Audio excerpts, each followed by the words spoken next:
बिस्मिल्लाहिर्रहमानिर्रहीम। अस्सलाम वालेकुम व्यूवर्स, उम्मीद है आप सब खैरियत से होंगे। आप सबको मैं अपने यूट्यूब चैनल एवरीडे साइकोलॉजी में वेलकम करता हूं। हमने जो सीरीज स्टार्ट की हैं thesis from A to C, उसमें आज पार्ट 16 है जिसमें हम स्टडी करेंगे how to write limitations in thesis. आगे बढ़ने से पहले चैनल को सब्सक्राइब कर लें और बेल आइकन को प्रेस कर लें ताकि आपको अपकमिंग वीडियोस मिलती रहें।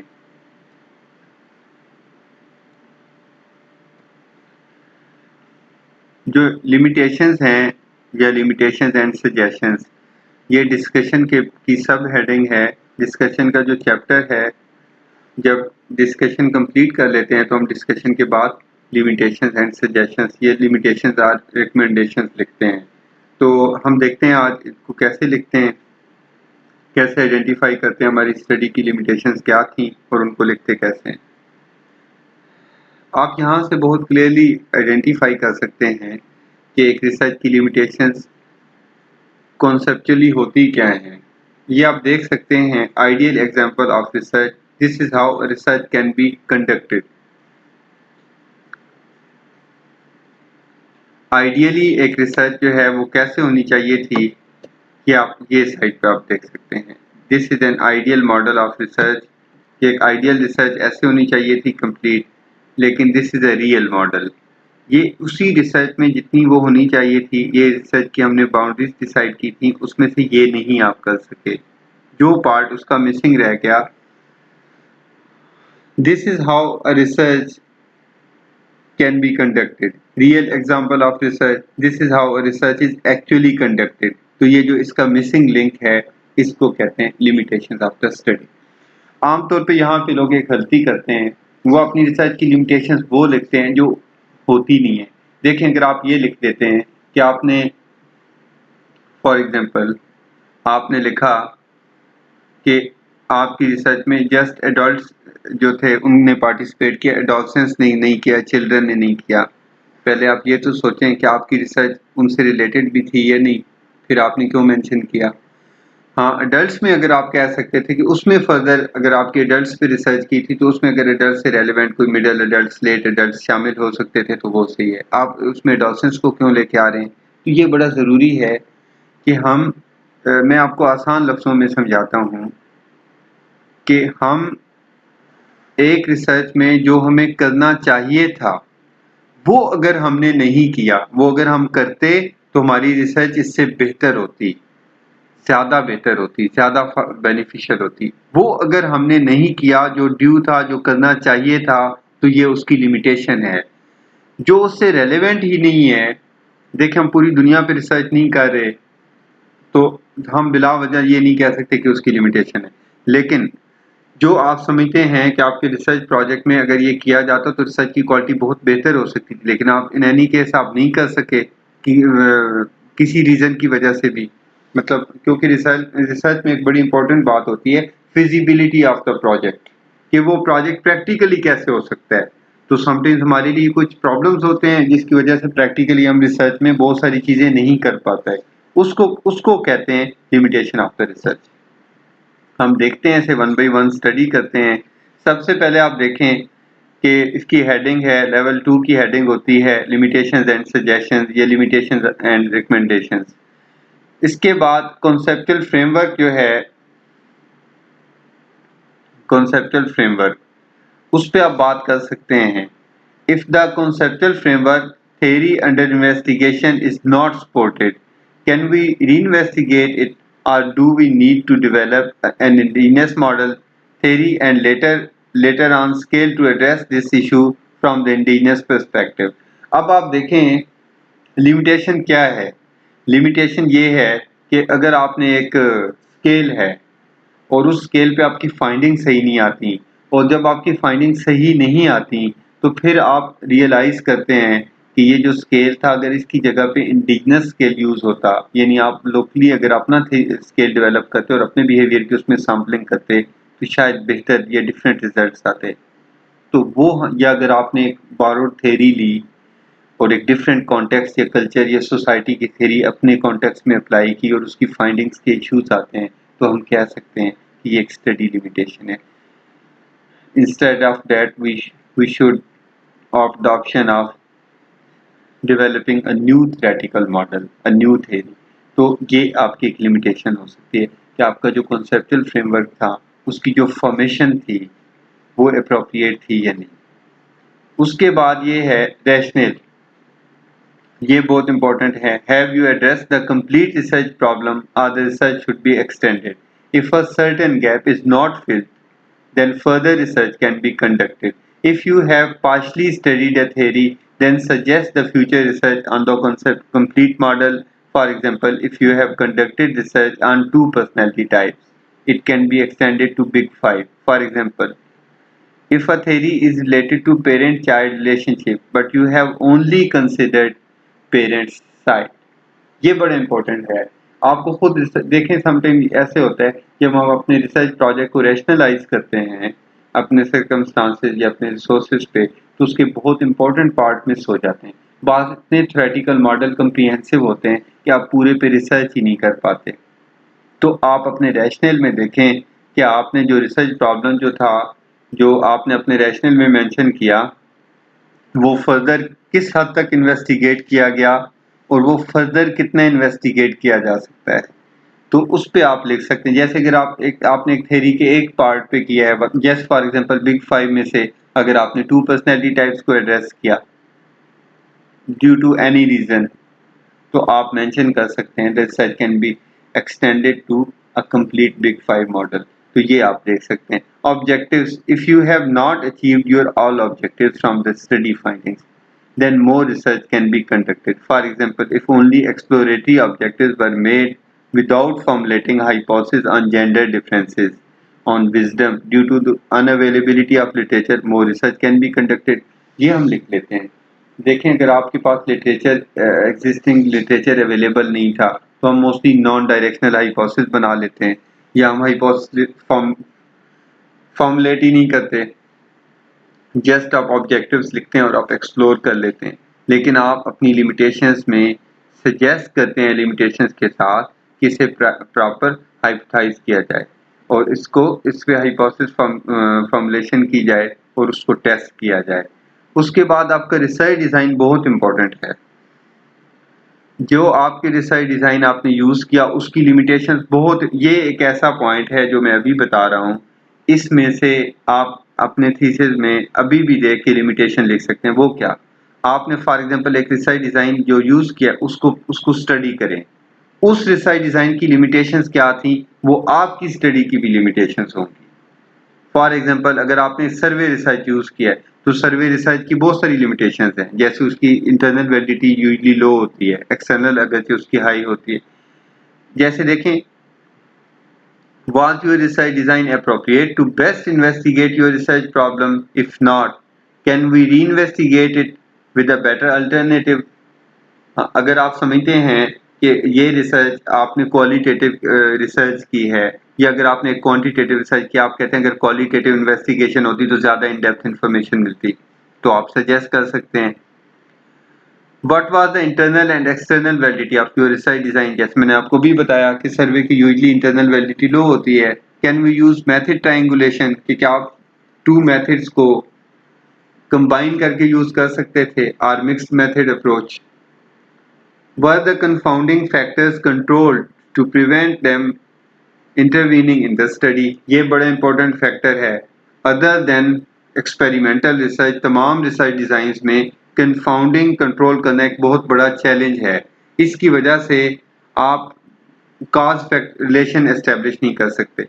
तो क्या आपने तमाम confounding factors को इंश्योर किया ताकि हम कहें कि change independent variable is just because of independent variable, if not suggest their possible control. For example, survey has generally low internal validity. What is the external validity of your study? हाँ, वो किस हद तक generalizable है? Is the finding, are the finding is the finding can be generalized? It is a limitation of your study. ये उसकी generalizability, internal validity भी आप अपनी study की देखें और external validity भी। उसके बाद सैंपल को आप क्रिटिसाइज कर सकते हैं। If you have missed any important segment of your target population then it can be mentioned as limitation. For example, if you have done research on teaching styles and it can be conducted on schools, colleges and universities, but you have only included universities. ये बड़ा important बात है कि देखें, अगर आपने एक for example एक थ्योरेटिकल मॉडल है टीचिंग स्टाइल्स, वो आपने एक यूनिवर्सिटी टीचर्स पे स्टडी किया है, which is one third or one segment of an educational system in a society. क्योंकि जाहिर है आप देखते हैं एजुकेशनल सिस्टम, उसमें स्कूल है, उसमें कॉलेज है, यूनिवर्सिटी, और आपने यूनिवर्सिटी तक अपनी रिसर्च को लिमिटेड रखा, तो इसका मतलब ये एक इस सैंपल पे एक्सटेंड हो सकती थी।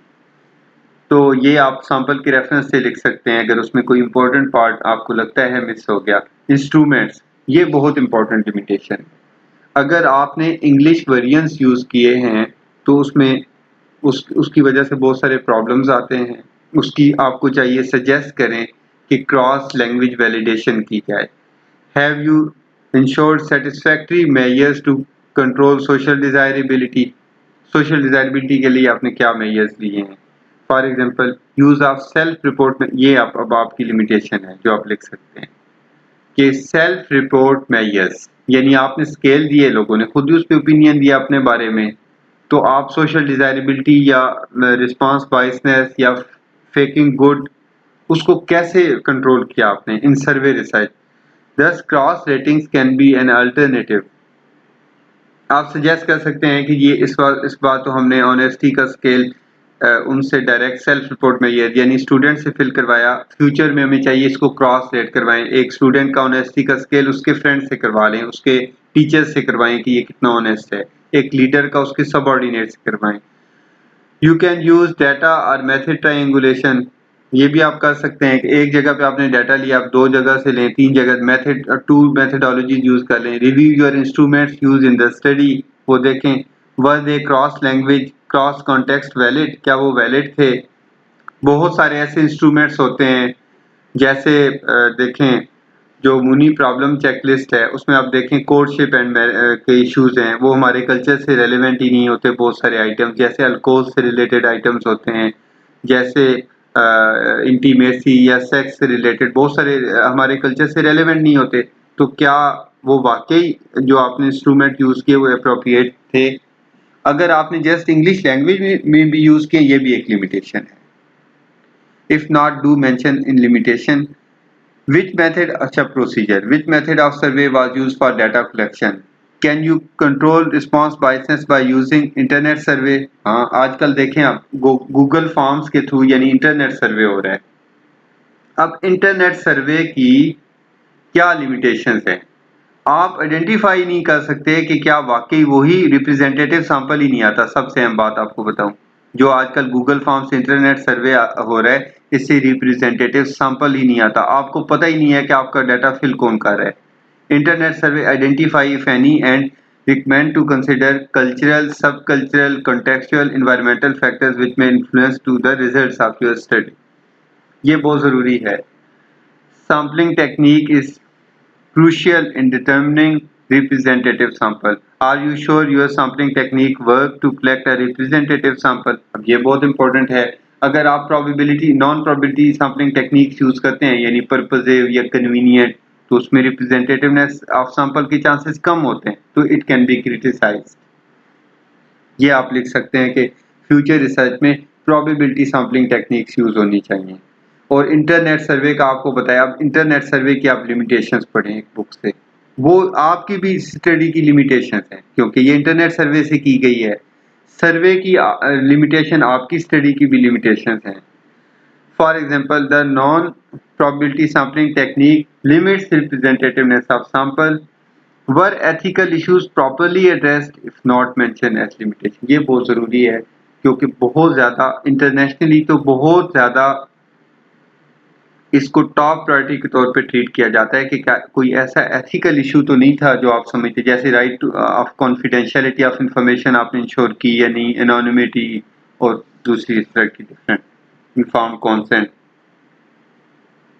उसके बाद आप नॉर्मेलिटी के अगर इश्यूज हैं आपकी स्टडी में, रिलायबिलिटी के, वैलिडिटी के या स्टैटिस्टिकल अजम्पशंस की वायलेशन है, related issues discussed in the discussion can be taken as limitation.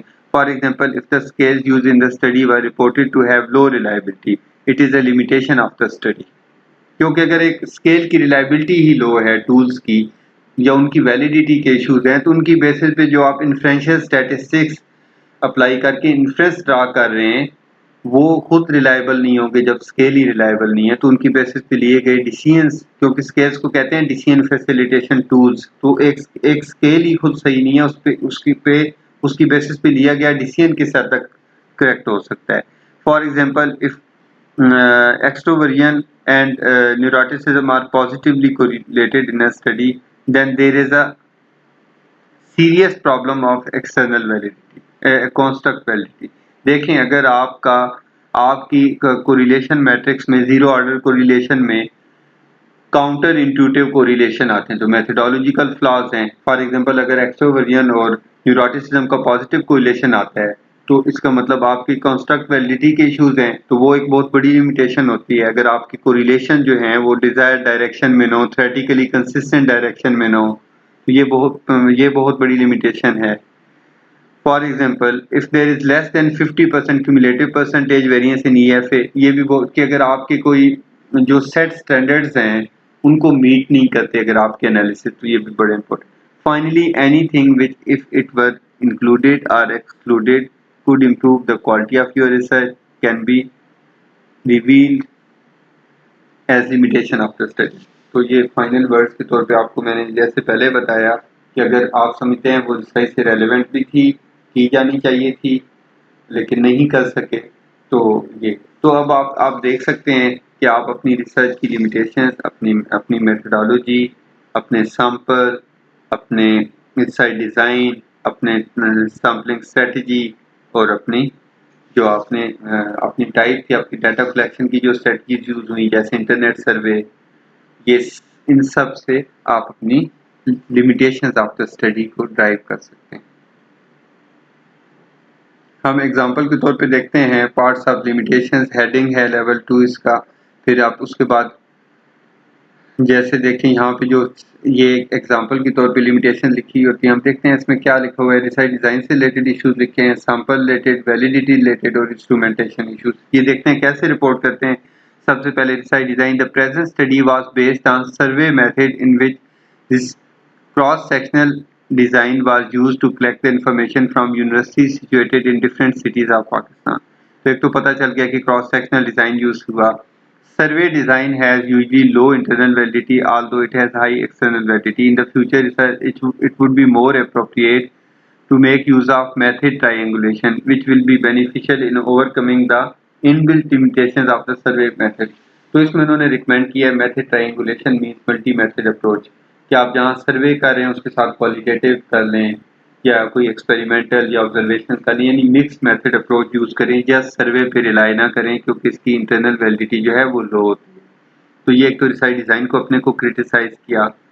इसके साथ आप रिसर्च डिज़ाइन के साथ सर्वे के साथ अपने जो आपने डाटा कलेक्शन की टेक्निक अप्लाई की है, जैसे आपने इंटरनेट सर्वे किया है, उसको भी क्रिटिसाइज करें। Sample related issues, the present study is limited to the faculty of the universities. However, the replication of the findings with the administration of the university will enhance the external validity of the findings in the universities, because academia and administration work in collaboration to ensure high quality education in the universities। अब ये देखें, researcher ने realise किया कि जो study की गई वो यूनिवर्सिटी पूरी पे भी के एम्प्लॉयज़ पे भी जनरलाइज नहीं होती।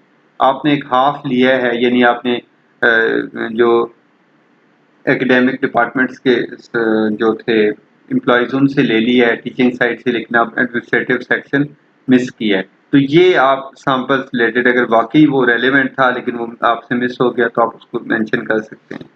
उसके बाद validity related issues, in the present study 7 self report measures. Self report means participant खुद ही फिल कर रहे हैं, यानी एक आपका पार्टिसिपेंट है, रिसर्च पार्टिसिपेंट, वो खुद ही बता रहा है कि मैं ऑनेस्ट हूँ, ऑनेस्टी के स्केल पे। Were used to collect information from university teachers.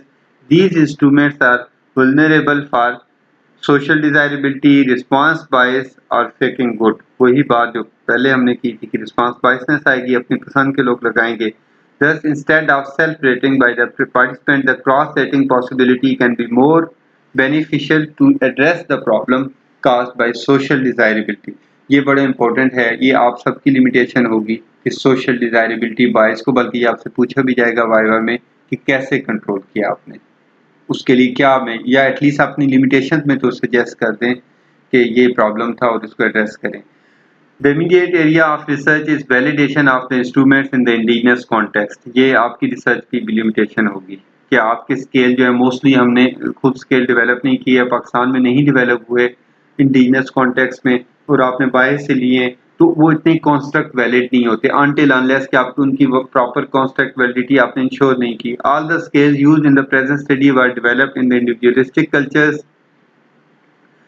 and these are there is need to validate these in the collectivist context of Pakistan. Thus, confirmatory fact analysis should be carried out for all the scales. Similarly, all the scales were in English language, although the participant belonged to academia, but still it would be more appropriate in future research to carry out Urdu translation, adaptation, and cross language validation of these scales. ये आपकी research की भी limitation होगी, क्योंकि हम mostly scales जो हैं वो बाहर से ज़ाहिर है ले रहे होते हैं इंग्लिश लैंग्वेज में, और उनको एडमिनिस्टर करते हैं या ट्रांसलेट करते हैं, उनकी वैलिडेशन नहीं करते। Formatting in APS 7 and important points to remember.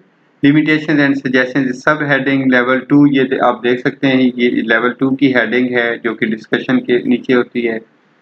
और क्या है, फ्लैश लेफ्ट है, बोल्ड है, टाइटल केस कैपिटलाइजेशन, और new paragraph begins on the next line, यहाँ से स्टार्ट होता है। तो ये बोल्ड है, फ्लैश लेफ्ट है, आप देख सकते हैं, टाइटल केस कैपिटलाइजेशन है एल कैप्स में एस, टाइम न्यू रोमन है, 12 फॉन्ट साइज है इसका। बीनीथ मेन हेडिंग डिस्कशन, जाहिर है डिस्कशन के अंदर ये हेडिंग होती है। इसमें जो पॉइंट्स हैं आपने जो याद रखने की बातें हैं, limitation should be numbered and sorted in ascending order and can also be given in bullets and paragraph form. However, limitation in numbered list seems more professional. बिल्कुल implications की तरह आप limitations को भी एक numbered list में लिखें 1 2 3 4, ताकि पता हो कि ये limitations है। इसको कुछ लोग paragraph form में लिख लेते हैं, वो भी सही है, लेकिन ये ज़्यादा बेहतर है और प्रोफेशनल है, लेकिन इनको बुलेट्स में हरगिज़ ना लिखें। Limitations and recommendations are limitations and future recommendations are used as substitute terms for limitations and suggestions. कुछ researchers limitations and recommendations लिखते हैं, कुछ researchers limitations and future recommendations लिखते हैं, दोनों सही हैं। The point worth remembering is that limitations must be based on a research conducted and must be genuine, not borrowed from other studies. ये आप कभी भी लिमिटेशंस, इम्प्लीकेशंस और कंक्लूजन के लिए दूसरों की रिसर्च को कंसल्ट ना किया करें, कभी भी ना करें। आप दूसरों की स्टडी की लिमिटेशंस को अपनी स्टडी पे इम्पोज ना करें। आप जेन्युइन लिमिटेशंस लिखें अपनी स्टडी की जो हैं, बारो ना करें। दूसरे स्टूडेंट्स के थीसिस जो हैं उनसे हम देख के आमतौर पे अपनी लिमिटेशंस लिखते हैं, वो हमारी लिमिटेशंस होती ही नहीं है, हम बिला वजह लिख देते हैं। अब एक ने देखें, फॉर एग्जांपल आपसे पहले जो आपके सीनियर्स ने थीसिस किया होगा, जो अभी बैच हमारे चल रहे हैं इस वक्त, उन्होंने जो थीसिस किया है उसमें पर्सनल इंटरव्यू यूज किया था, यानी खुद जाके लोगों से डाटा कलेक्ट किया सर्वे के लिए, लेकिन आपने उसकी जगह पे इंटरनेट सर्वे किया है। तो जो पर्सनल इंटरव्यू की स्ट्रेंथ्स हैं वो इसकी इंटरनेट सर्वे की लिमिटेशंस हैं। उसमें रिप्रेजेंटेटिवनेस ऑफ द सैंपल होती है, इसमें नहीं होती। उसमें रिस्पांस रेट ज़्यादा है, इसमें रिस्पांस रेट कम है। उसमें रिस्पांस बायसनेस, सोशल डिजायरेबिलिटी ज़्यादा है पर्सनल इंटरव्यू में, लेकिन आपके में कम है इंटरनेट सर्वे में। तो ये वो बात है कि आप अपनी जेन्युइन जो लिमिटेशंस हैं वो मेंशन करें।